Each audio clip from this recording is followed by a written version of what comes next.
Hi guys, welcome back or welcome to Dreamworks Switch to Life, and for today's video, we're going to be reviewing The Bad Guys. In case you are wondering why, it's mainly due to the fact that The Bad Guys is about to get a Christmas special next week on November 30th, known as The Bad Guys, A Very Bad Holiday on Netflix. So I figured we could at least review the first movie before 2 weeks from now we review the holiday special itself. So, The Bad Guys was actually really amazing to watch, mainly due to the stunning and unique animation that was created for this movie. Definitely inspired by Spider-Man Into the Spider-Verse, and same thing could be said about Puss in Boots: The Last Wish, but this movie did it first, so there's that. When it was first released, I would argue that this movie had the best animation that we've ever seen from DreamWorks Animation. The only thing that beat it was Puss in Boots: The Last Wish, which I fell in love with, and it became my second favorite DreamWorks movie. However, this is definitely a top 10 film for me. One of the other great things about this movie was its voice acting and its voice cast. It was amazing, and they really shine through in their characters, but they never feel like it's forced. It's all natural, and it's amazing to hear what these guys sound like.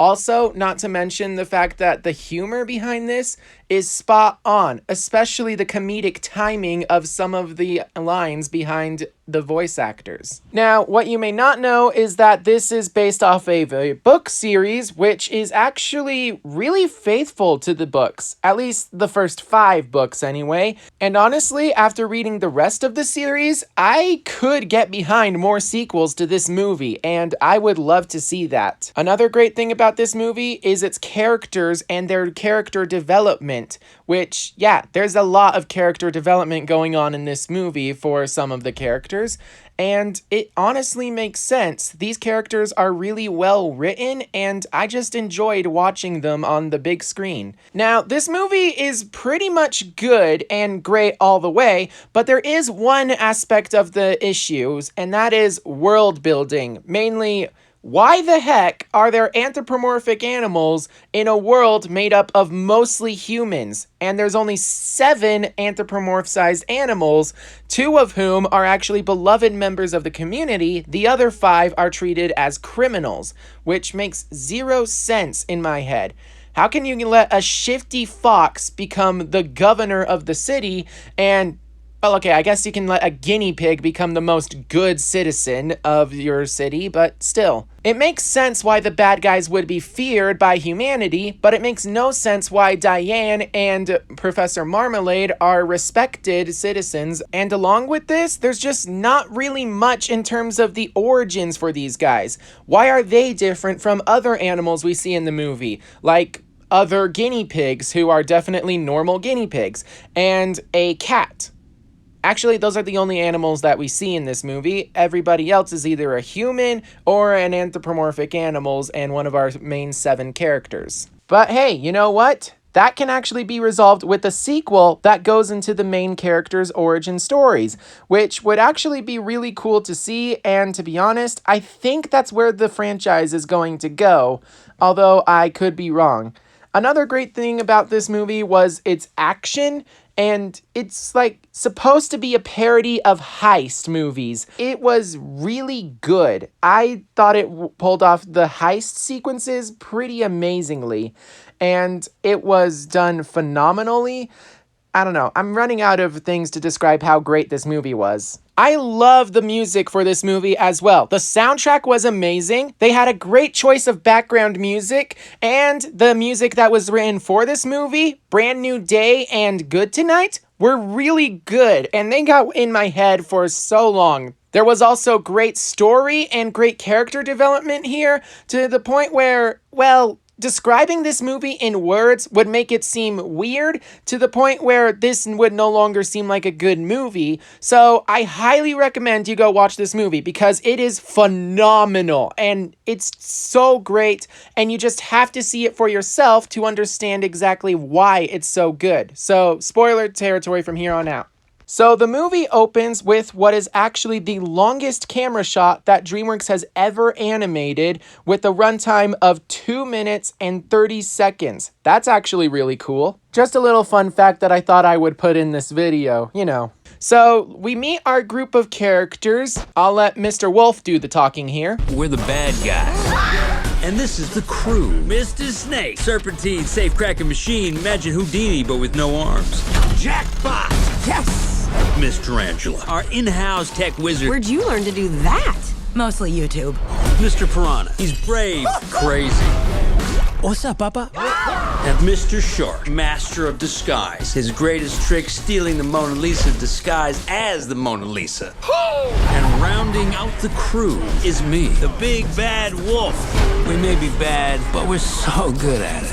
Anyway, they perform a successful heist and they end up going home, only to find out on a TV report that Diane Foxington, the governor of the city, doesn't actually think anything about them aside from second-rate has-beens. So they try to make it personal and find a way to cement their legacy by going after something that no other criminal has ever successfully been able to steal: the Golden Dolphin Award, which is supposed to be given to the goodest citizen, who in this case is a guinea pig named Professor Marmalade. The heist goes as you would expect, with a couple of setbacks, but in the end it's a success, up until the point where they're walking out and Mr. Wolf ends up stopping because he wants to hear Professor Marmalade's speech for a certain reason called the WAG.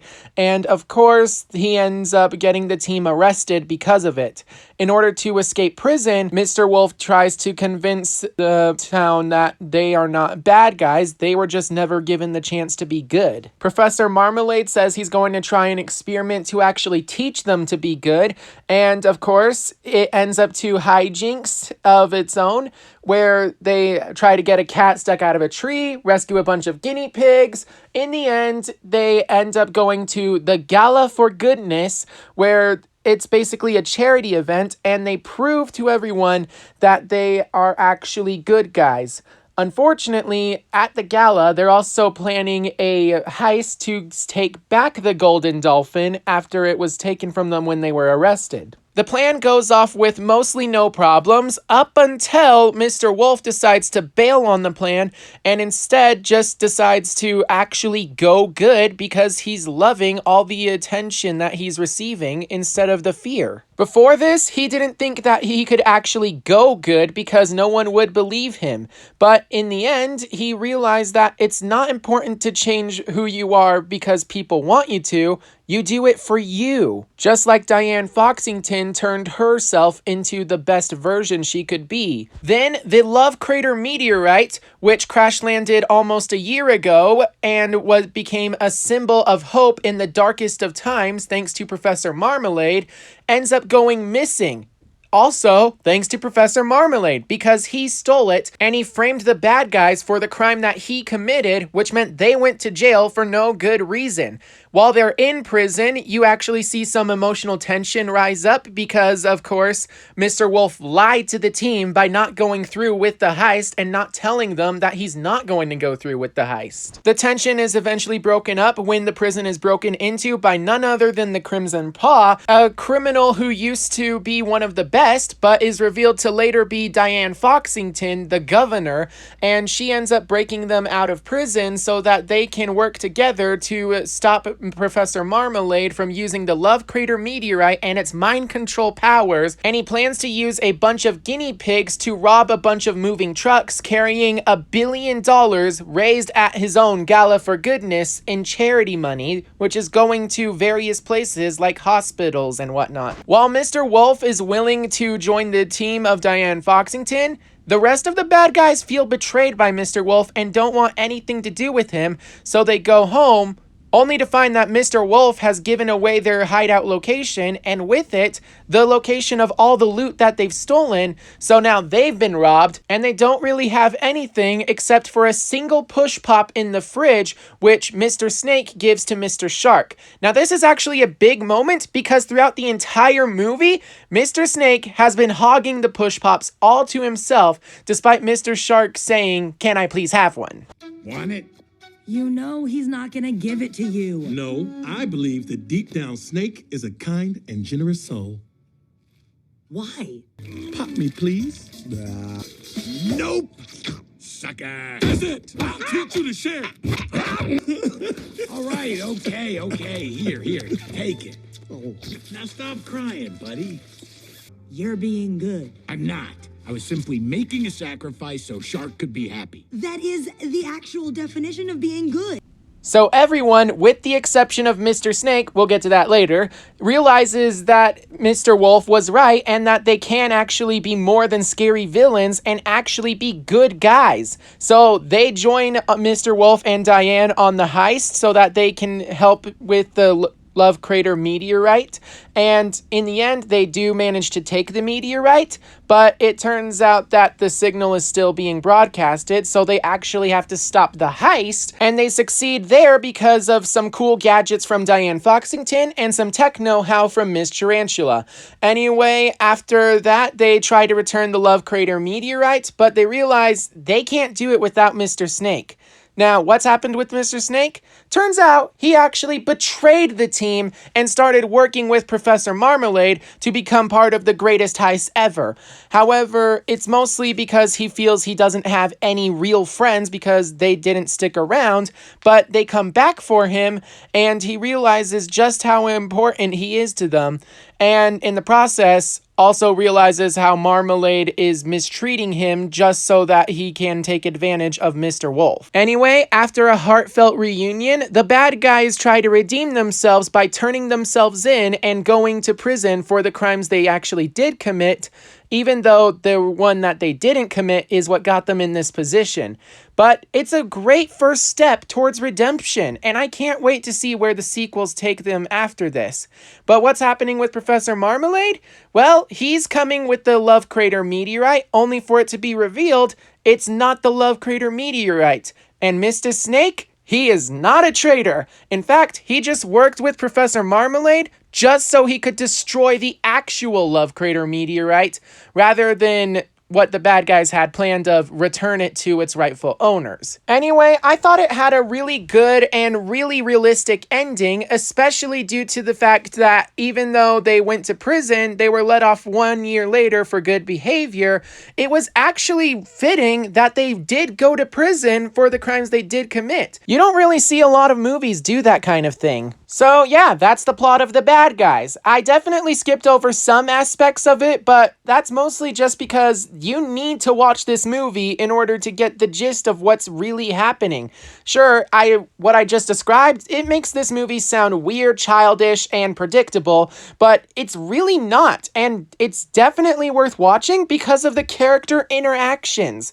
It's so good to see these characters interact with each other because it's really wholesome, heartfelt, and there's no better way to describe this without actually seeing it for yourself. This movie was a lot better than I expected it to be in the leading up to its release. The one negative thing that I have to say about this movie can easily be resolved with a sequel.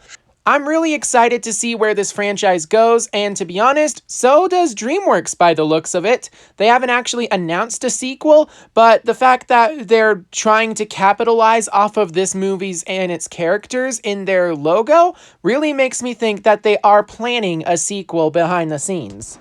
I actually have some ideas for the sequel. Leave a comment down below if you want to see that video, but I guess that's my review. This is an overall great movie with great characters, a great story, and above all else, great character development, all wrapped up in a little moral message of a bow with don't be good for the sake of other people. Just be good for the sake of you. But I also would love to hear you guys and your thoughts on the movie, so be sure to leave a comment down below and make sure that you subscribe so you can keep up to date on all things Dreamworks. But above all else, make sure you're staying safe out there, and I'll see you all in my next video. Until then, bye-bye.